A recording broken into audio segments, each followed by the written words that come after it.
presumed ODM flag-bearer in the March 4, 2013 race to State House remains firmly edged top on the list of men and women eyeing to succeed President Kibaki. With under 4 months to the polls, 2 opinion poll surveys by the Ipsos Synovate and the Infortrak Harris, whose outcomes were released last month and this month, indicate that Odinga remains the man to beat in the Kibaki succession contest.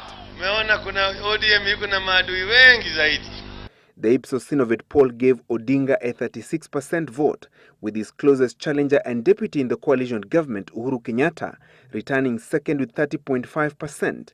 In the Infortrak Harris survey, Odinga is yet again ranked top with 35%, while Kenyatta comes second with 24%. But critics of the poll outcomes have asked how Odinga could still be leading in the list of presidential hopefuls, yet all but one member of the Pentagon team that he assembled to campaign for him in the hotly contested 2007 presidential poll have ditched him. Whereas the rest of the candidates get most of their support from the regions they hail from, he has managed to garner support from other regions apart from his own.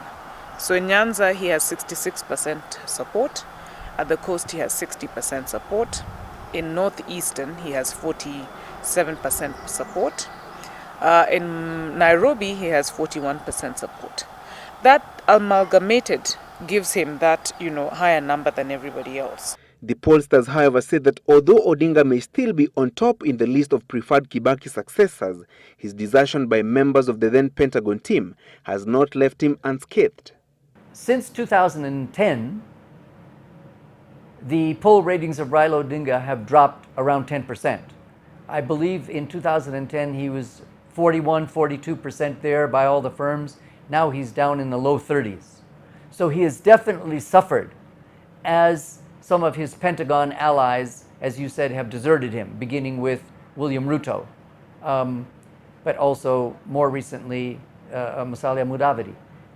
The ODM presidential hopeful's model of campaigning may have given him an edge over his rivals, despite seeming under siege from his rivals.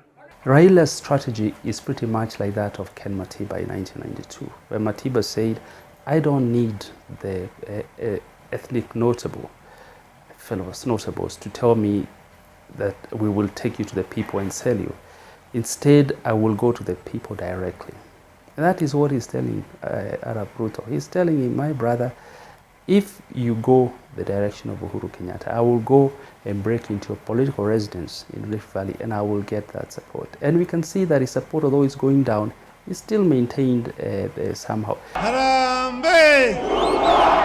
In 2010, the opinion pollsters averagely gave Odinga between 40 and 42% popularity. This was before Odinga parted ways with his then key allies. The number of undecided voters then was around 17%, and that figure has gone down to 4%. These pollsters say explains why Odinga maintains the lead even when the popularity of his rivals increases. Uhuru Kenyatta is perhaps another one with support in other regions pray for his own, so that he has 66% support in Central, but he also has 32% support in Eastern. He has 24% support in Nairobi. He has about 16% support in at the coast.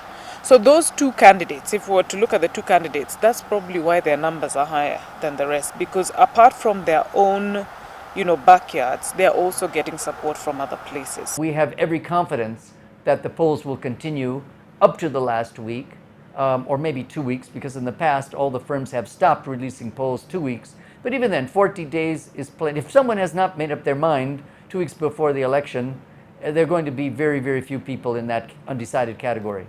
Despite being ranked tops, Odinga has to contend with an alliance fronted by 2 of his main challengers, Kenyatta and Ruto, whose pre-election deal is as good as done, just awaiting its formal announcement and launch.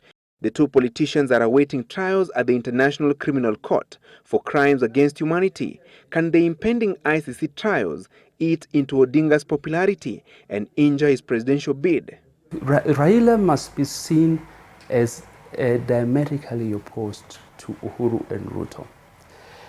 Uhuru Ruto train is only a very noisy train. It's a train that is making a lot of noise with a lot of razzmatazz, but it is not moving, as the opinion polls seem to tell us. If indeed that coalition was a bomb in the country, we expected the figures to go up, but they're not moving.